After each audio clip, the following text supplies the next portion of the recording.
આ વખતેની ચૂંટણીઓમાં એક સરસ વાત ધ્યાનમાં આવી.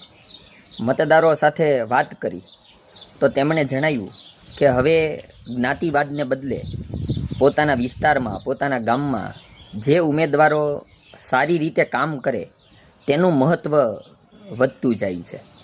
તો આપણે આશા રાખીએ છીએ કે આગામી દિવસોમાં આ જિલ્લો આગળ વધે.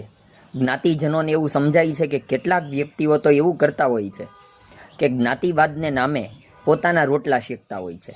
આ જ્ઞાતિનું જૂથ મારી સાથે છે, રાજકીય પાર્ટીઓને જણાવે છે કે તેમના મત, જ્ઞાતિના મત તમને મળશે અને તેની સાથે પૈસાની સોદાબાજી થતી હોય છે, પોતાનું પ્રભુત્વ વધારતા હોય છે અને જ્ઞાતિજનોને કોઈ લાભ થતો હોતો નથી, માત્ર વ્યક્તિઓનો વિકાસ થાય છે. એટલે આવી વાત હવે લોકોના જનમાનસમાં આવવાની શરૂ થઈ છે.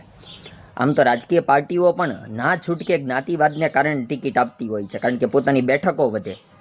રાજકીય પાર્ટીઓ પણ ઈચ્છતી હોય છે કે જ્ઞાતિવાદ નાબૂદ થાય, પણ પોતાની બેઠક જાય નહીં એટલા માટે જે તે જ્ઞાતિવાદને આધારે ટિકિટો ફાળવવી પડતી હોય છે. આગામી દિવસોમાં જો આ વાત આગળ વધે તો એ રાજકીય પાર્ટીઓ માટે રાજકીય ક્ષેત્રે, સામાજિક ક્ષેત્રે ખૂબ ઉપયોગી છે. દરેક જ્ઞાતિઓ ઉપર આવવી જોઈએ, દરેકનો વિકાસ થવો જોઈએ, દરેક જ્ઞાતિજનનો વિકાસ થવો જોઈએ. પણ જો જ્ઞાતિવાદના નામે કોઈ વ્યક્તિઓ રોટલા શેકે તો એ અયોગ્ય વાત છે.